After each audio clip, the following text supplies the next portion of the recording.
ওই গিন্নি, কোথায় গেলে? এই তো। কি হয়েছে বলো? সকাল থেকে এত ডাকাডাকি করছো কেন? ডাকছি কি আর সাধে? দেখেছো কত বেলা হয়ে গেছে। এবার আমাকে মাঠে যেতে হবে। একেই মাথার উপর এত দেনা পড়ে আছে, তার উপর আজ অনেকটা বেলা হয়ে গেল।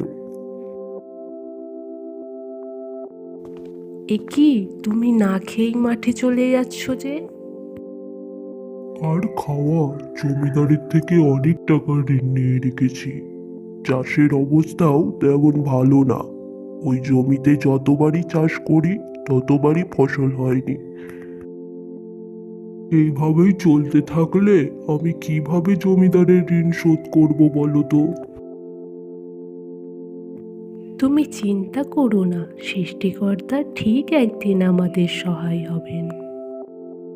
না গিন্নি, সৃষ্টিকর্তা কোনোদিনই আমাদের মতো গরিব মানুষের সহায় হবেন না। আজ অনেকটা দেরি হয়ে গেল বুঝলে।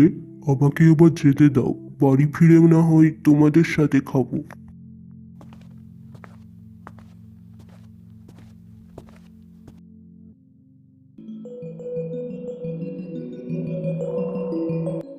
একা একা আর মাঠের ধারে বসে থাকতে ভালো লাগছে না। যাই, রিমিকে গিয়ে ডেকে নিয়ে আসি।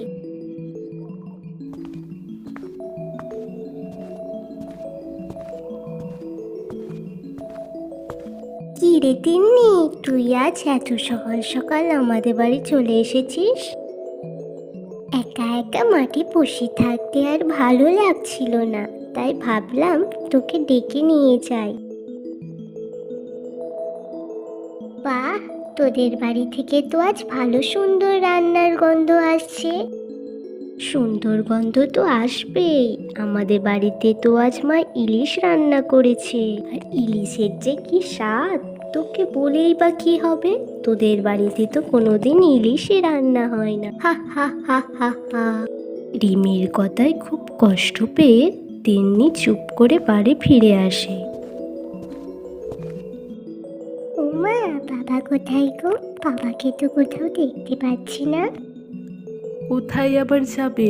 তোর বাবা তো সকাল সকাল উঠে না খেয়েই মাঠে চলে গেল।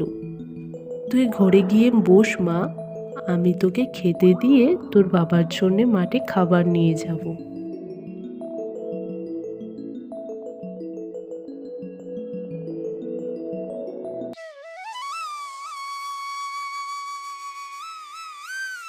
এটা কি রান্না করেছো মা?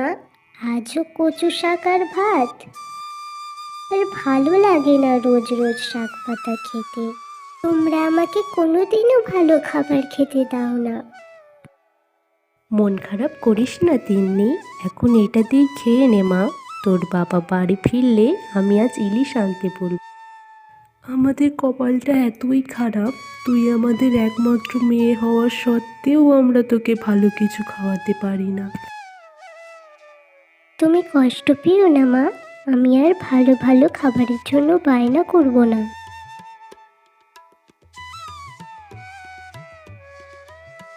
এবার তো দেখছি মাঠে বেশ ভালোই ফসল হয়েছে। এবার মনে হচ্ছে সৃষ্টিকর্তা সত্যিই আমাদের দিকে মুখ তুলে তাকিয়েছেন। আহ, আর দেরি করে লাভ নেই। তাড়াতাড়ি এই ধানগুলো কেটে বাজারে নিয়ে যেতে হবে। দূরে ওটা কানাই না? এবার তো দেখছি মনে হচ্ছে জমিতে ভালোই ফসল হয়েছে। চল তো সামনে গিয়ে বেটাকে আজকে চেপে ধরবো।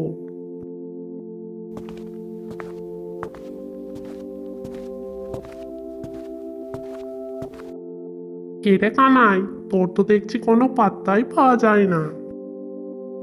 জমিদার মশাই, আপনি এখন এখানে? অবাক হলি নাকি আমাকে দেখে? 1 বছর আগে মোটা টাকা ঋণ নিয়ে রেখেছিস, সে কথা তো দেখছি দিব্যি ভুলে গেছিস। আজ দেবো কাল দেবো করে বছর কাটিয়ে দিলি। না জমিদার মশাই, ভুলবো কেন? আমার সব কথাই মনে আছে। আমি কালই আপনার সব টাকা শোধ করে দেব। আমাকে আর একটা দিন সময় দিন। না না, তোকে আর আমি একটা দিনও সময় দেব না। আজ থেকে তোর এই সব জমি আমার হলো। কাল থেকে যেন তোকে এই জমির আশেপাশেও না দেখি। দয়া করুন জমিদার মশাই, এইভাবে গরিবের মুখ থেকে খাবার কেড়ে নেবেন না। আমার বাড়িতে বউ আর ছোট্ট মেয়ে আছে, তাদের আমি কি খাওয়াবো? আর তোর এই কুমিরের কান্না দিয়ে আমার মন গলাতে পারবি না তুই। এই তোরা দাঁড়িয়ে দাঁড়িয়ে দেখছিস কি? তাড়াতাড়ি ধানগুলো গাড়িতে তুলে নিয়ে আয়।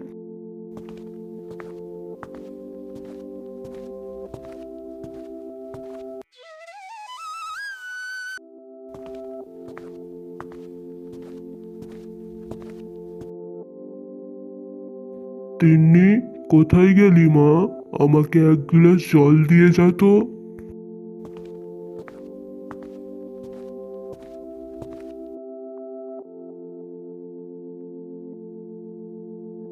কি হয়েছে?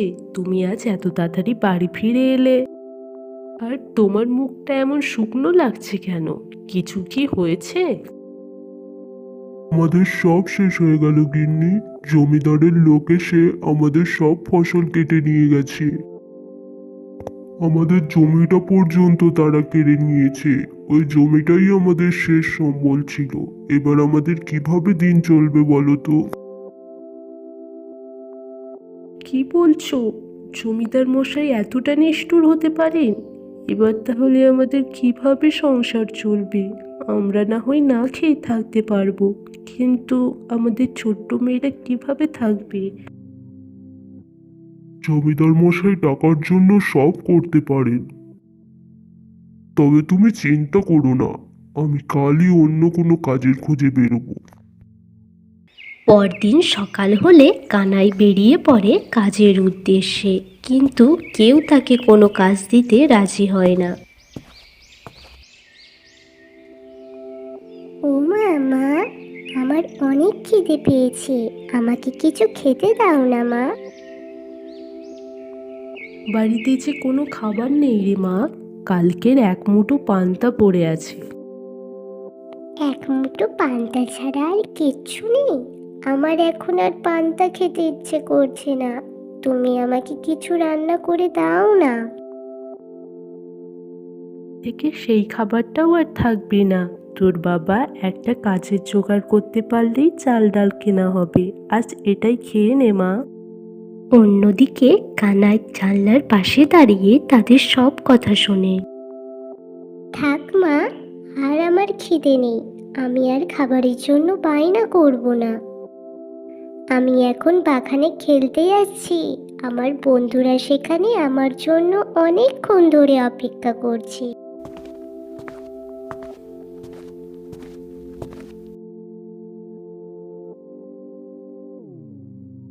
কি হয়েছে? কাঁদছো কেন? আমার কপালে তো কান্নাই লেখা আছে। এত সবার দাঁড়ে দাঁড়ে ঘুরে বেড়ালাম, তাও একটা কাজের জোগাড় করতে পারলাম না। আমার জন্যই ছোট্ট মেয়েটাকে আজ না খেয়ে থাকতে হচ্ছে। এমন অসহায় বাবা আমি, ছোট্ট মেয়েটার মুখে এক মুঠো খাবারও তুলে দিতে পারছি না। এই টাকাটা রাখো, এটাই আমাদের শেষ সম্বল। এই কটা টাকা আমি অনেক দিন ধরেই জমিয়ে রেখেছিলাম। এটা দিয়ে কিছু বাজার করে নিয়ে এসো। এইভাবে আর মেয়েটাকে কতদিন না খাইয়ে রাখবে?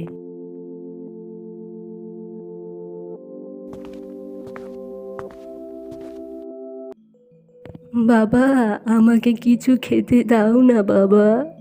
অনেক দিন ধরে কিচ্ছু খাইনি, আমার অনেক খিদে পেয়েছে। কিছু খেতে দাও না বাবা। আমার কাছে কোনো খাবার নেই গো বুড়িমা, কি বা খেতে দেবো তোমাকে আমি? আমার কাছে এই একটা টাকা ছাড়া যে আর কিছুই নেই। দাও না বাবা, আমার অনেক খিদে পেয়েছে, অনেক দিন ধরে কিচ্ছু খাইনি। কেঁদো না গো বুড়িমা, কেঁদো না। কি যে করি, এই টাকাটাই যে আমার শেষ সম্বল।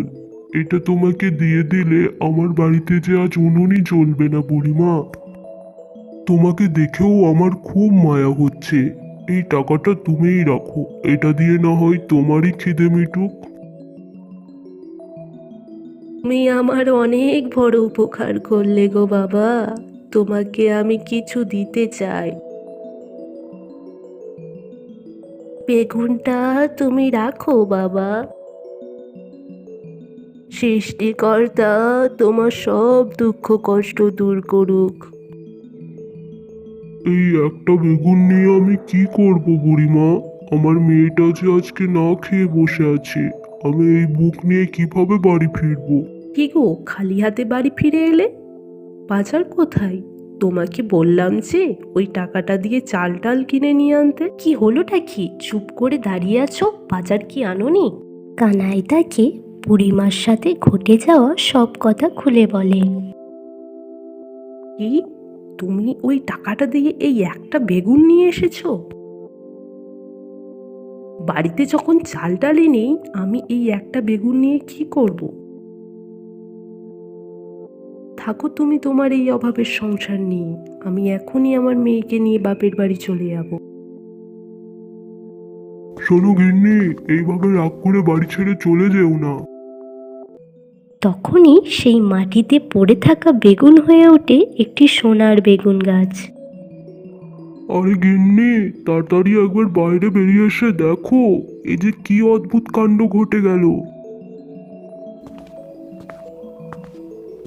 কি হয়েছেটা কি? এত চিৎকার করে ডাকছো কেন? এদিকে একবার তাকিয়ে দেখো, এটা কি অদ্ভুত কাণ্ড। এই কি দেখছি আমি? এই যে সোনার বেগুন। ওই বুড়িমা কোনো সাধারণ মানুষ ছিল না গিন্নি, সৃষ্টিকর্তা আমাদের দুঃখ দূর করার জন্যই ওই বুড়িমাকে আমাদের কাছে পাঠিয়েছিলেন। আর আমাদের কোনো দুঃখ কষ্ট থাকবে না। বাবা, আর দেরি করো না, তাড়াতাড়ি এই বেগুনটা বাজারে নিয়ে যাও। এটা দিয়ে যা টাকা পাবে তা দিয়ে আমরা গ্রামের সবাইকে সাহায্য করব। আমি চাই আমাদের সাথে সাথে সবার দুঃখ কষ্ট দূর হোক, আর কাউকে যেন না খেয়ে থাকতে না হয়। হ্যাঁ রে মা, তুই ঠিক বলেছিস। অভাব যে মানুষকে কতটা যন্ত্রণা দেয়, এই কটা দিনে আমি তা ঠিক বুঝতে পেরেছি। আর দেরি করা যাবে না, এবার আমি যাই বেগুনটাকে শ্যাকরার দোকানে বিক্রি করে আসি। এরপর কানাই সেই সোনার বেগুনকে বিক্রি করে গরিব মানুষদের সাহায্য করতে থাকে।